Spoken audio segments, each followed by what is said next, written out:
Electronics electrical മലയാളത്തിലേക്ക് സ്വാഗതം.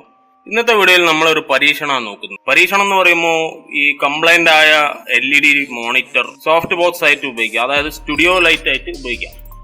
അപ്പൊ ഇത് അതുപോലുള്ള ഒരു LED മോണിറ്ററാണ്, കോമ്പാക്ടിന്റെ LED മോണിറ്ററാണ്. LED മോണിറ്റർ അങ്ങനെ ലൈറ്റ് ആക്കി മാറ്റാന്നുള്ളതിനെ പറ്റിയുള്ള ഒരു എക്സ്പെരിമെന്റ് ആണ് ഇന്ന് ചെയ്യുന്നത്.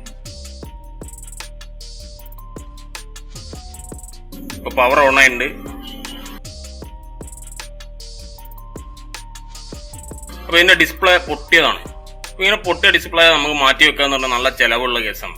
നമ്മൾ അങ്ങനെ മാറ്റാൻ കിട്ടില്ല, അവളെ കിട്ടിയാൽ ലക്കി. അപ്പൊ ഇങ്ങനത്തെ മാറ്റി വെക്കുന്നതിന് പകരം അധികം ആളുകൾ ഒഴിവാക്കുക. അതിന്ന് നന്നാക്കാൻ കൊണ്ടു കൊടുത്താലും മാറ്റി കിട്ടാറില്ല. അങ്ങനെ കിട്ടാത്ത ഏതെങ്കിലും ഡെഡ് മോണിറ്റർ വീട്ടിലുണ്ടെങ്കിൽ നമുക്ക് ഇങ്ങനെയുള്ള ലൈറ്റ് ബോക്സ് ആക്കി മാറ്റാം. അപ്പൊ അതിന് ആദ്യം ചെയ്യേണ്ടത്, അപ്പൊ അത് അയക്കാൻ നമ്മളിവിടെ ഈ ലോക്കിന്റെ അടയാളം കാണുന്ന ഭാഗത്ത് വെച്ചാണ് നമ്മൾ അയക്കാൻ തുടങ്ങുന്നത്. ഈ ഭാഗത്ത് കൂടെ വെച്ചിട്ടാണ് അയക്കുന്നത്. ഇപ്പൊ അയക്കുമ്പോ പേടിക്കാനൊന്നുമില്ല, ഒന്നും പൊട്ടാനൊന്നുമില്ല. പൊട്ടേണ്ടതൊക്കെ പൊട്ടിക്കഴിഞ്ഞതാണ്. ഡിസ്പ്ലേ മാത്രമേ ശ്രദ്ധിക്കാനുണ്ടായുള്ളൂ.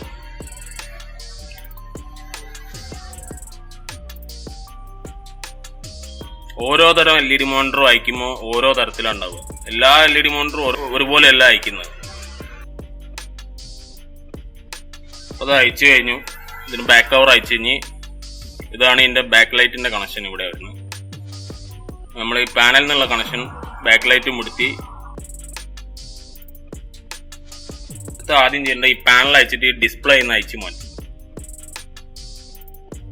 സാധാരണ സ്ക്രൂ ഡ്രൈവർ വെച്ച് ഇതുപോലെ സിമ്പിൾ ആയിട്ട് വരാം. ചിലത് സ്ക്രൂ ഉണ്ടാവും, ചിലത് സ്ക്രൂ ഇല്ലാത്ത ടൈപ്പ്. അത്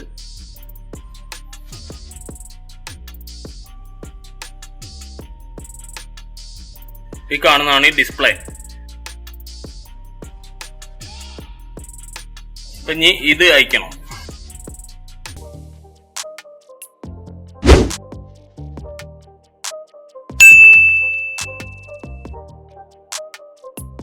അപ്പൊ ഇതില് ഈ കാണുന്ന ഈ ഫസ്റ്റ് ലെയർ നമ്മൾ ഒഴിവാക്കണം. ഇതിനകത്ത് 3-4 ലെയർ കാണാം. അപ്പൊ അതിനകത്ത് കാണുന്ന ഈ കാണുന്ന ഈ ഫസ്റ്റ് ലെയറാണ് നമ്മൾ ഒഴിവാക്കുന്നത്. ഇനിയുള്ളത് ഈ 2 എണ്ണം. ഇതാണ് LED ലൈറ്റ്. അപ്പൊ ആ 2 വൈറ്റ്, അതിനകത്ത് ബാലൻസ് ഉള്ള ആ മുകളിലുള്ള 2 വൈറ്റും വെച്ചിട്ട് ഇത് പഴയ പോലെ പാക്ക് ചെയ്യാം.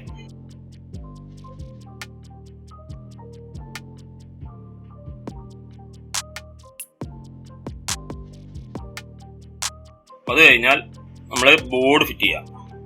ബോർഡിൽ ബാക്ക് ലൈറ്റ് കൊടുത്ത് ഡിസ്പ്ലേ കണക്ട് ചെയ്യാനുള്ള ബാക്ക് ലൈറ്റും പവറും കൊടുത്ത് ഓൺ ആക്കിയിട്ട് ലൈറ്റ് ഓക്കെ ആണോ എന്ന് ചെക്ക് ചെയ്യാം.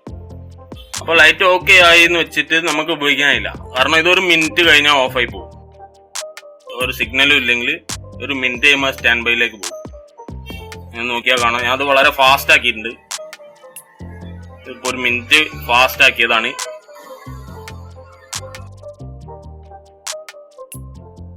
ഇപ്പൊ ഓഫ് ആയതുണ്ടോ? അത് ഓട്ടോമാറ്റിക് ആയിട്ട് സിഗ്നൽ ഒന്നും ഇല്ലെങ്കിൽ ഓഫായി പോകും. അപ്പൊ ഇതിനുള്ള ഒരു ചെറിയ ട്രിക്ക് നമ്മൾ ഈ ബോർഡിൽ ചെയ്യണം. ഞാൻ ഈ ബോർഡ് ഓഫ് ആക്കാൻ മറന്നുപോയി. അപ്പൊ ഇതിൽ ഈ മെയിൻ ബോർഡ് VGA ബോർഡിലേക്ക് പോണ ഭാഗത്ത് അവിടെ നിങ്ങൾക്ക് കാണാം ഒരു 5 വോൾട്ട് റെഡ് വയർ 5 വോൾട്ട് ആണ്. അതിന്റെ അടുത്ത് തന്നെ ഓൺ ഓഫ് ഡിം എന്ന് കാണാം. അപ്പൊ അവിടെ ആ ഡിം ഓൺ ഓഫും കൂടി ആ 5 വോൾട്ടിലേക്ക് ഷോർട്ട് ചെയ്യണമെന്നുണ്ട്.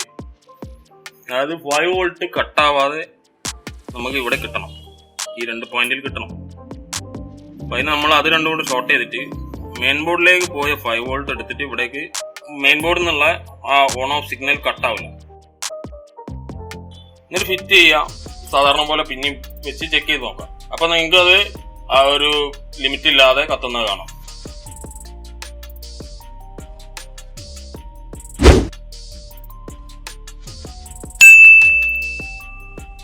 അപ്പൊ നമ്മള് പാക്ക് ചെയ്ത് കഴിഞ്ഞു. ഇനി ഓണാക്കി നോക്കിയാല് നമുക്ക് ഇതുപോലെ നല്ല ഒരു സോഫ്റ്റ് ലൈറ്റ് കിട്ടും. കണ്ണ് കുത്താത്ത സോഫ്റ്റ് ലൈറ്റ് കിട്ടും. അപ്പൊ ഈ ഡിസ്പ്ലേ ആയിരുന്നു ഇതിലുണ്ടായിരുന്ന പൊട്ടിയത് നമ്മൾ ഒഴിവാക്കിയ ഡിസ്പ്ലേ. ഈ ഒരു ഫസ്റ്റ് ലെയറും നമ്മൾ ഒഴിവാക്കി. അതല്ലാതെ ബാക്കിയെല്ലാം വെച്ചിട്ട് പഴയ പോലെ ഫിറ്റ് ചെയ്യാം. ആ ബോർഡിലുള്ള ആ ഒരു കണക്ഷൻ ഷോർട്ട് ചെയ്ത് കൊടുത്താൽ ഇതുപോലെയുള്ള ഡെഡ് പൊട്ടിയ മോണിറ്ററുകള്, ഡിസ്പ്ലേകൾ, വേണമെങ്കിൽ TV എല്ലാം ഉപയോഗിക്കാം. അപ്പോൾ ഇങ്ങനെ നിങ്ങളുടെ വീട്ടിലൊക്കെ അങ്ങനെ LED മോണിറ്റർ അങ്ങനെ എന്തെങ്കിലും കിട്ടിയിട്ടുണ്ടെങ്കിൽ ഒന്ന് പരീക്ഷിച്ച് നോക്കുക. അപ്പോൾ ഇതിന്റെ മൊബൈൽ വെച്ചിട്ട് ടാബ് വെച്ചിട്ടൊക്കെ ചെയ്യുന്ന വീഡിയോ ആയിട്ട് നമുക്ക് അടുത്ത വീഡിയോയിൽ കാണാം. അതുവരെ ബൈ.